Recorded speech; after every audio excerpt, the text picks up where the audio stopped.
오늘의 말씀은 로마서 1장 1절에서 2절입니다. 예수 그리스도의 종 바울은 사도로 부르심을 받아 하나님의 복음을 위하여 택정함을 입었으니 이 복음은 하나님이 선지자들을 통하여 그의 아들에 관하여 성경에 미리 약속하신 것이라. 로마서 말씀의 가장 첫 구절인 본문 1절에서 바울은 자기 자신을 예수 그리스도의 종 바울이라 표현했습니다. 많은 그리스도인들이 예수님을 주님이라고 부릅니다. 이 말은 곧 우리가 예수님의 종이라는 의미가 되기도 합니다. 보통 종이라는 표현은 무엇인가 비참한 상황을 나타냅니다. 얽매여 있고 자유를 잃어버린 사람을 뜻하기 때문이죠. 그러나 예수 그리스도의 종된 우리는 그렇지 않습니다. 그리스도의 종들이 누릴 수 있는 유익 중에 가장 중요한 점은 예수 그리스도의 종이 되면 자유로워진다는 것입니다. 혹시 예수 믿으면 자유롭다라는 표현에 의문을 제기하실 수도 있겠습니다. 예수 안 믿으면 여러분이 예배하는 시간에 예배하러 나오지 않고 그냥 편하게 집에서 쉬던가 잠을 더 잘 수도 있습니다. 주일에도 마음 편히 어디 놀러도 다녀오고요. 금요 심야며 속회 예배 신경 안 쓰고 일정도 훨씬 자유롭게 짤 수 있습니다. 이처럼 가정과 직장에서 맡은 일 하느라 바쁘고 또 교회는 교회대로 예배와 여러 봉사에 매여서 사는 게 그리스도인의 삶입니다. 그래서 더더욱 자유롭다라는 표현은 어울리지 않은 듯 여겨지죠. 그런데 한번 생각해 보겠습니다. 가정에서 어항을 두고 물고기를 키우려면 주기적으로 물을 갈아주어야 합니다. 고인 물을 오래 두다 보면 산소도 부족해지고 부유물이나 이물질이 쌓여서 물고기한테 결코 이롭지 않습니다. 물을 갈려면 일단 물고기를 어항에서 건져내어야 하죠. 건져내어서 잠깐 다른 곳에 두어야 합니다. 그런데 물을 갈기 위해 물고기를 잡으려 하면 물고기가 쉽게 잡히나요? 아닙니다.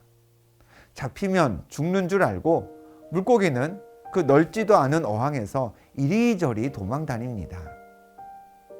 물고기는 생각하기에 사람에게 잡히면 죽는 줄 알고 도망치지만 사실 물고기는 물을 갈아주려는 사람에게 잡혀서 어항물이 새 것으로 바뀌어야 그래야 잘 살 수 있는 겁니다.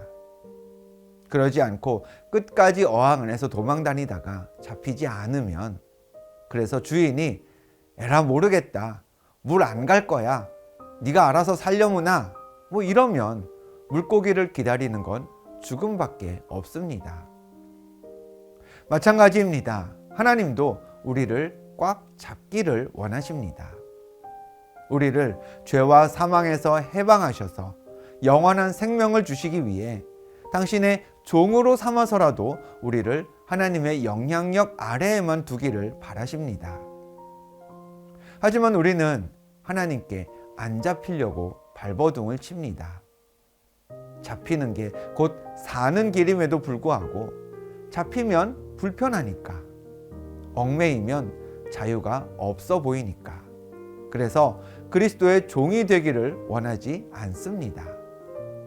그러나 피조물인 우리는 하나님께 전권을 드리는 것이 곧 사는 것임을 믿어야 합니다. 세상에서 자유를 누리는 것이 더 유익한 듯 보이지만 하나님께 속함으로써 얻는 자유와 유익이 더 크다는 사실을 기억해야 합니다. 흔히 우리가 미신이라 여기는 것들과 하나님의 말씀을 비교해 보면 예수 믿는 우리 신앙이 얼마나 자유로운지를 알 수 있습니다. 저는 살면서 가장 아깝게 돈을 써야만 했던 경우가 손 없는 날에 이사를 하는 일이었습니다. 결혼 초반에 1년이 멀다 하고 한 4번 정도 이사를 했는데 그 중에 3번 정도를 손 없는 날에 이사를 해야 했습니다. 제가 원해서 한 게 아니라 들어가고 나가는 다른 집들과 날짜를 맞추다 보니 손 없는 날에 이사를 할 수밖에 없었습니다. 똑같은 이사여도 손 없는 날에는 보통 날보다 비용을 30-40만 원 정도 더 지불해야 합니다. 저야 괜히 비싼 돈 내고 굳이 그날에 이사를 할 이유가 없었지만 어느 한 집이 꼭 손 없는 날에 이사를 해야 한다라고 하면 그 집에 들어갈 사람도 같은 날 잔금을 치러주어야 하니까 같은 날 이사를 해야만 하게 되고, 그런 식으로 줄줄이 여러 사람이 별것도 아닌 일에 비싼 돈을 내고 이사를 할 수밖에 없었습니다. 세상 사람들은 그렇게 악귀들이 다 어디에 가버리고 없는 날, 즉 손 없는 날에만 이사를 하려고 합니다. 그러나 그리스도인은 언제 이사하든지 상관없습니다. 하나님은 우리를 어느 때든지 지켜주시기 때문입니다. 세상 사람들은 운세를 보고 오늘은 동쪽으로 가면 위험하다네, 오늘은 물가에 가면 안 된다고 하네, 그렇게 가야 할 곳과 가지 말 곳을 스스로 만들고 제약을 둡니다. 그러나 그리스도인은 어디에 있든지 담대할 수 있습니다.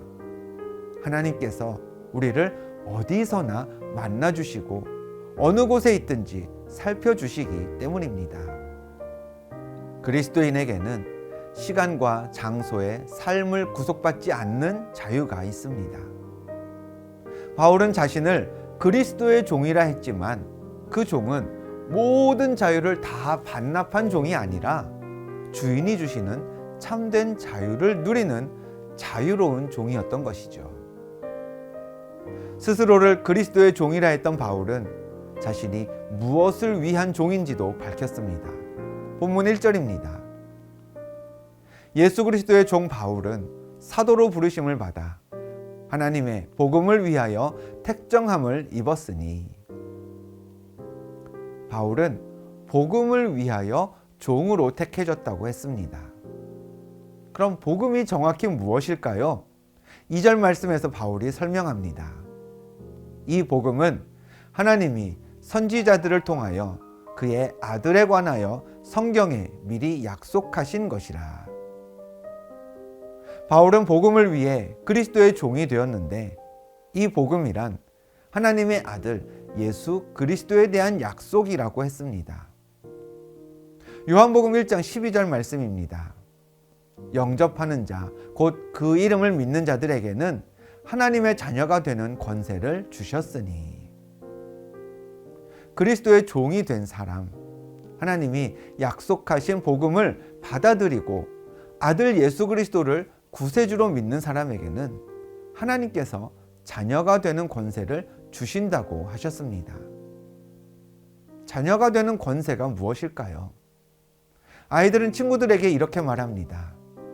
야, 우리 집에 가서 놀지 않을래? 부모가 집을 마련할 때 10원도 보태지 않은 아이들이 우리 아빠 집 아니고 우리 엄마 집도 아니고 그냥 우리 집, 자기 집에 가자고 이야기를 합니다. 내 아버지의 집이 곧 내 집이라는 말이지요. 자녀의 권세란 이런 겁니다. 우리가 하나님의 자녀가 되면 하나님의 집, 곧 천국이 우리의 소유가 됩니다. 바울은 이렇듯 그리스도의 종이 되면 거기에는 하나님 자녀의 권세가 뒤따라옴을 깨달았습니다. 때문에 기꺼이 복음을 위한 종이 되었고, 복음을 전하는 일에 생명을 걸고 평생을 살았습니다. 우리도 하나님을 아버지라 부를 수 있는 특권이 우리에게 얼마나 큰 능력을 주는지, 얼마나 많은 천국의 소유를 허락할 수 있는지를 보는 그런 믿음의 눈을 가져야 합니다. 그로 인해 예수 이름으로 주어지는 넉넉함을 누리며 바울처럼 그리스도의 종이 되는 것이 억압이 아니라 불편함이 아니라 우리를 자유롭게 한다는 사실을 경험해야 합니다. 그런 소망 안에서 오늘은 이렇게 기도하겠습니다. 하나님, 복음에 참된 자유가 있음을 믿으며 기꺼이 그리스도의 종이 되기를 결단하는 나의 신앙생활 되게 하옵소서. 거듭난 자로서의 기쁨. 하나님 안에서 권세와 자유를 누리며 바울처럼 복음을 위하여 사는 하나님의 자녀 되시기를 주님의 이름으로 축원합니다. 기도하겠습니다. 하나님, 하나님의 자녀된 권세를 누리며 살기 원합니다. 예수 믿고 구원받아 사는 인생이 곧 영원히 사는 길이며 그 길만이 생명의 길임을 믿는 믿음, 오늘도 우리에게 더하여 주옵소서. 예수 그리스도의 이름으로 기도합니다. 아멘.